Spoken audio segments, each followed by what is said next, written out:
일본 치바현 키시와시.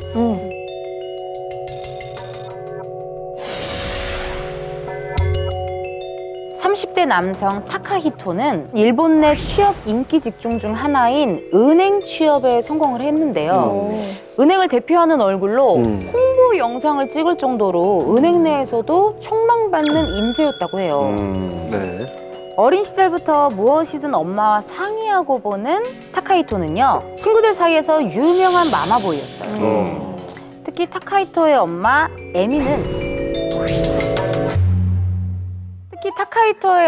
에미는 아들 교육과 관련해서는 한치의 양보도 없었는데요. 공교육부터 사교육까지 철저하게 관리를 했기 때문에 타카히토는 엄마가 짜놓은 설계대로 움직일 수밖에 없었고 직업 또한 엄마에 의해 선택당하다시피 직업까지. 결정하게 된 거죠. 네. 타카히토는 자신과 똑같이 엘리트 코스를 밟고 성격이 좋아 인기가 많았던 동료 마이코와 2년 동안 연애를 하게 되고 결혼을 하게 됩니다. 마이코. 마마보이 남자였는데 결혼 생활은 괜찮았습니까? 이야기 너무 잘해주신 게요. 네. 결혼한 타카히토는 마마보이의 삶을 청산한 듯 했어요. 웬일? 오직 아내만 바라보며 알콩달콩한 신혼을 보냈거든요. 아내 마이코가 너무 행복하다며 SNS에 글을 남기기도 했거든요. 남편이 준 생일 선물. 내가 생각한 것보다 훨씬 좋은 사람인 것 같아. 세상에나. 그리고 두 사람이 결혼한 지 4년째 되던 해에 어여쁜 딸이 태어나면서 이보다 더 완벽할 수는 없다라며 굉장히 좋아했다고 하더라고요. 딸은 무럭무럭 자라서 2살이 되었고요. 두 사람은 둘째를 낳을 계획을 세우기도 했다고 합니다. 네. 그런데 2018년 3월 18일 네네. 새벽 5시에 남편 타카히토가 경찰에 체포됩니다. 어이? 갑자기 남편이? 네. 왜? 체포가 된 이유가 뭐죠? 아내를 살해하고 시신을 유기한 혐의로 체포가 된 거였어요. 아.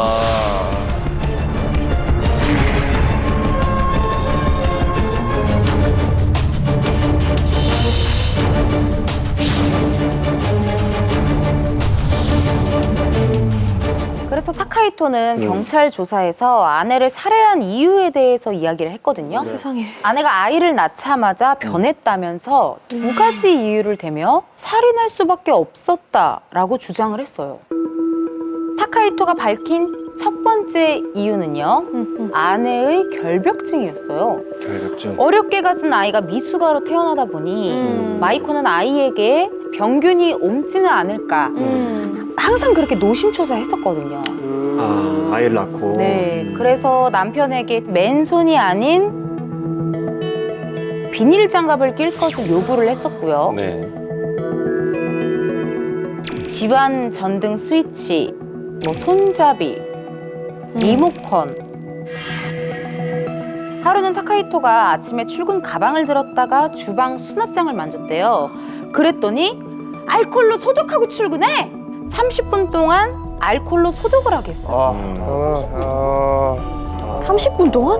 네, 그렇게 말을 하는 바람에 회사에 막 지각을 한 적도 있다. 일단 결벽증이라는 게 이게 나랑 같이 생활하는 사람에게 강요를 하게 되죠. 맞춰서 행동을 하지 않으면 뇌가 너무 괴롭기 때문에 그러니까 결벽증이 걸리면 본인도 힘들고 옆 사람도 힘들고. 같이 뭔가 스트레스가 올 것 같긴 해요. 네. 우리가 지금 이야기하는 거는 결벽증이 살인의 이유가 될 수 있겠나라는 얘기를 하는 건 그렇죠. 아닙니다. 그건 그렇죠, 아니에요. 그렇죠. 네, 오해를 하시면 안 돼요. 이건 무조건 잘못된 건데 아내의 결벽증과 함께 타카히토가 밝힌 두 번째 이유는요, 아내의 산후 우울증을 견디기 힘들어서 죽인 거라고 말을 했어요. 산후우울증. 마이코는요, 출산과 동시에 독박 육아를 하게 되고 수유 중에 아이가 자신을 아프게 했다면서 아이의 얼굴을 강하게 누르기도 했고요. 회사에서 근무 중인 타카히토에게 이제 딸을 보는 게 싫어. 당신 지금 안 오면 아이는 이 세상에 없을지도 몰라. 이런 이야기로 협박을 하기도 했다고 해요.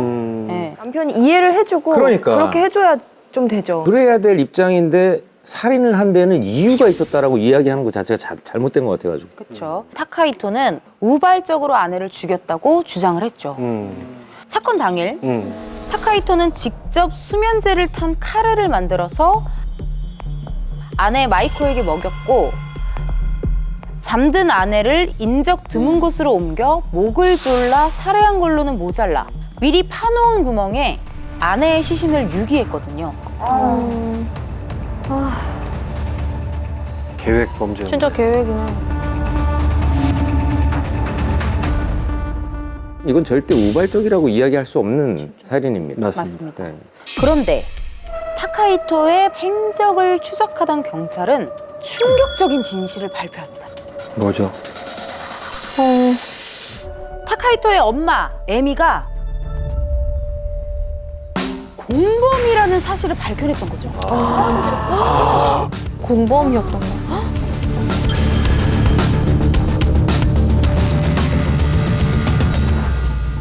엄마가 아들을 도운 겁니까? 아니면 엄마가 아들을 조종한 겁니까? 맞아, 맞아. 두 사람이 나눈 메신저에서 그 내용을 확인할 수 있었거든요. 오. 타카히토가 아내 때문에 너무 힘들다. 아내를 죽여야 할 것 같아. 엄만 악마도 될 수 있어. 뭐든 할게. 야, 이 대화는 정말 지금까지 봤던 것 중에 가장 악랄하고 무서운 대화다. 얼마 전이네 또. 범행을 말리기는커녕 구체적인 살해 방법을 조언하기도 합니다. 두 사람은 철두철미하게 살인 계획을 세우기 시작하죠. 사건 전날 에미는 아들이 부탁하지 않았음에도 불구하고 개 매장하는 법을 검색해보기도 하고요. 무엇보다 아들이 시체에 묻을 곳이 필요하다고 하자 자신의 집 뒷뜰을 추천해 준 거예요. 미친 거 아니야? 땅을 파는 타카히토의 땀을 닦아주기도 했대요. 소름 돋아. 와, 진짜 싫다. 저 진짜 무섭지 않아요? 아내가 없어졌어. 실패했어? 앞으로 어떻게 할지 아이디어 부탁해. 그래. 뭐.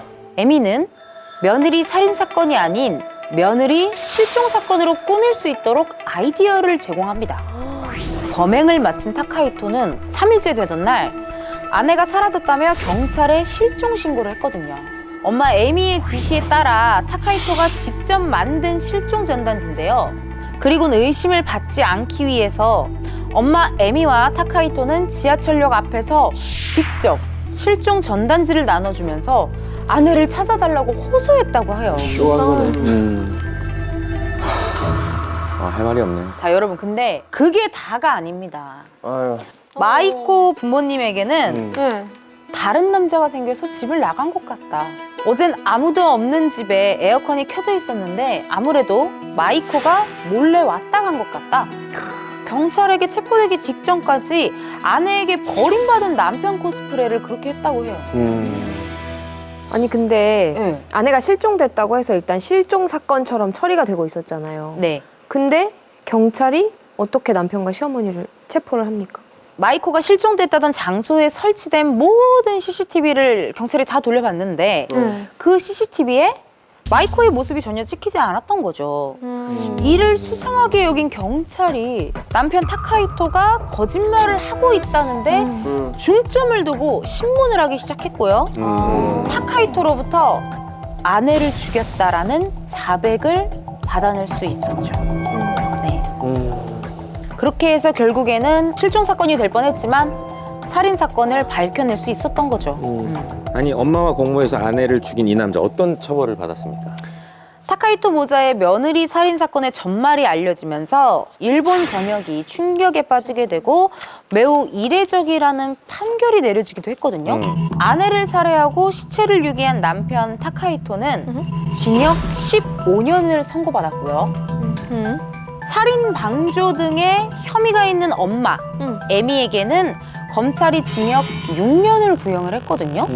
그런데 법원은 1년을 더해서 징역 7년을 선고했습니다. 엄마 에미는 항소를 해서 최종 징역 6년을 선고받았다고 합니다. 아니 그냥 일반적인 모자 관계는 아니었을 거라는 같다는 생각이 들어요. 어떻게 보면은 부인이 생겼지만 부인보다도 더 많은 속 얘기를 엄마랑 하고 있었던 것 같고 이 마마보이 엄마같이 주도적이고 나를 끌어줄 것 같은 사람한테 이제 끌려서 결혼을 하거든요. 그래서 이거를 약간 갈아탄다고 해야 될까요? 네. 그렇게 해서 한 4년은 행복했던 것 같아요. 근데 이제 이 새로운 어떤 나의 주인이 정신적 지주가 그러네. 예, 뭔가 병에 걸리고 제대로 된 판단을 못하고 나를 더 힘들게 하니까 다시 이쪽으로 이거를 갈아탄 게 아닐까 이런 생각이 좀 들어요. 그래요, 맞아요. 마이코의 여동생이 돌보고 있는 걸로 알려졌습니다. 네. 마마보이가 괜찮다, 뭐 나쁘다, 뭐 이렇게 저희가 뭐 얘기할 수는 없겠지만 엄마와 함께 아내의 살인을 계획하고 실천에 옮기는 거 이런 거는 정말 저는 있어서는 안 되는 일이라고 생각해요. 모두의 즐거움 MBC EVERYONE